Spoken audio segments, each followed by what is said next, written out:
In this video, I'm going to be going over 3 reasons why motivation is the most terrible strategy for weight loss and fitness goals. And of course, I'll be saving the most important one for last. And if you're a busy parent or somebody who works 60+ hour work weeks, you're my people. This is exactly why weight loss feels so hard. For years, I was spinning my wheels, working like a dog. If you don't know me, my name is Mark. I've been NASM certified since 2015. I've done the 60+ hour work weeks. I've done trying to juggle fatherhood, being a good husband, being a good son, being a good employee. I've done all that. I still am doing that. And I've been steadily able to maintain my physique and my health along the way. And I used to rely on motivation, but I've learned very efficiently over the years that it's more about systems that work rather than motivation. You gotta bring it to you. Don't go out of your way to find it. So by the end of this video, you'll learn how to stay consistent without having to chase motivation. Let's go. Number 1, motivation is an emotion, not a plan. Motivation comes and goes based on your sleep, based on your stress level, based on what your life looks like. People wait until that perfect time or when life slows down, which it never does. But the reality is, action is really what creates motivation. If motivation actually worked, busy people like you and I wouldn't have to struggle. It works at first, and don't get me wrong, if you are motivated, if you listen to something that pumps you up, use it, but don't expect it to last very long. It's important to note that there's 2 types of motivation, intrinsic and extrinsic. Most people fail with motivation because they rely too much on the extrinsic, which is stuff that's transactional and stuff that you do because you feel like you have to do. You may or may not have seen it, and if you did, you're my kind of people too. I just saw the podcast featuring Alex Hormozi and Tony Robbins, 2 legends in their crafts, right? And if you know Alex Hormozi, he's all very much about like no nonsense, logical, like just no BS. Tony, obviously he's along the same lines but different. He was talking to him about like using your heart instead of your brain. So doing stuff from the heart. And it's hard to explain exactly what he meant by that, but I think I do know what he means by that. It's about what wakes you up in the morning. It's about what you want to do based on like a pull.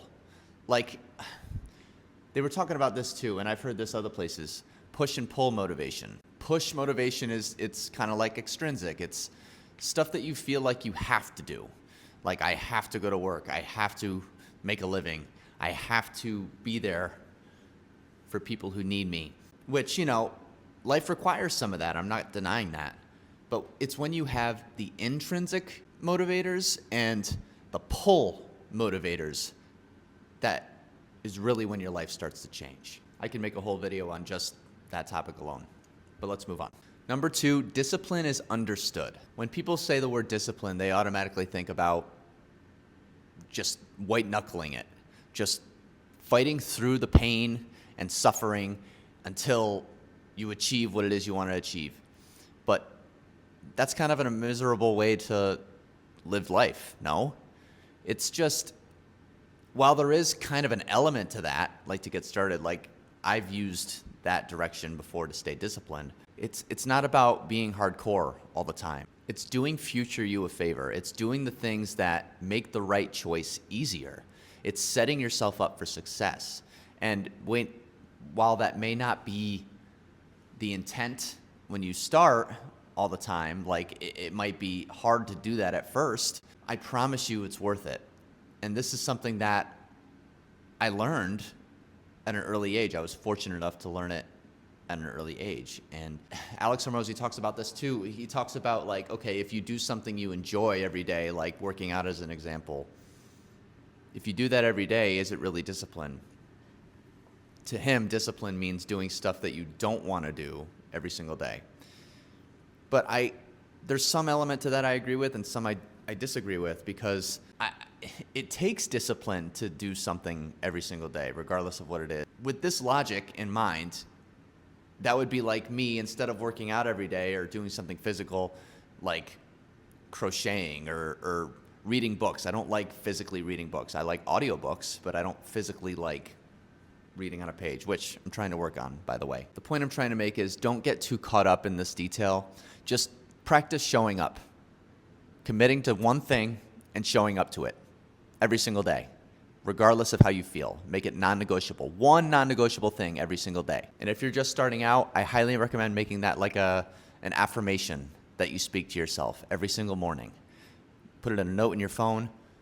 Write something down physically on a notepad that you could put next to your nightstand and read as soon as you wake up. Put it right over your phone. So you read it right before you get on your phone and you get sucked in to all the nonsense that's online. Just commit to doing that first. And I want you to repeat it. I want you to repeat it to yourself 30 days, let's say, every single morning like clockwork, and watch your life change. I'm literally doing this right now. I've done it before. In fact, I'll prove it to you. I'm all into self-help books. And I read this book called Soundtracks from John Acuff years ago, a couple years ago now, which actually kind of catapulted me onto this journey, this entrepreneurial journey I'm on right now, which is why I'm making this video, because I'm trying to grow my brand. That really helped me get out of my own way. And a big part of that was overthinking. And that's what that whole book is about. Just overcoming overthinking. Part of that book is affirmations. And I still remember them. I still say them to myself, not as often as I should, admittedly, but I'm going to change that again. I'm going to practice saying them every day. But here they go.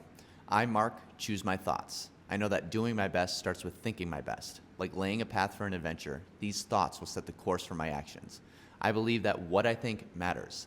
I'm excited to see what happens next. I'm disciplined and dedicated to stick with it. Here are 10 things I know. Today is brand new, and tomorrow is too. I've got a gift worth giving. The only person standing in my way is me, and I quit doing that yesterday. I am the CEO of me, and I am the best boss. Winning is contagious. When I help others win, I win too. Feeling uncomfortable is just a sign that my old comfort zone is having a hard time keeping up with me. Momentum is messy. Everything is always working out for me. I am my biggest fan. I've pulled the slingshot back. I'm not leaving this room. I'm launching from it, ready for a day of untold opportunities. I packed honesty, bravery, laughter, and generosity for the road ahead. Watch out, world. It's time to step up, step out, and step in. I said it so many times that it just became a part of who I am. And I genuinely mean every single one of those words as I say them. I kid you not, it'll change your life. Try it. Heck, you could even steal what I just said if it's going to help you. And number 3, the most important one of them all, your system creates motivation. I kind of touched on this a little earlier in the beginning of the video, but this is the one that most people miss. Beginners do not need motivation. If you're a beginner, you may think you need motivation to start, but I assure you, you don't. You need to consistently show up, and you need momentum. Momentum is the thing that's going to help you keep going and never stop. I heard this saying, shout out to Ollie Carson for this one. It takes so much effort and so much work and energy for a plane to take off. But once it's in the air, it takes hardly any energy at all. And that is you too. You're a plane. You have to start off by making a change that's going to help you go from not moving to taking off. And then once you take off, you just keep the momentum going. How does that happen? With repetition and small wins.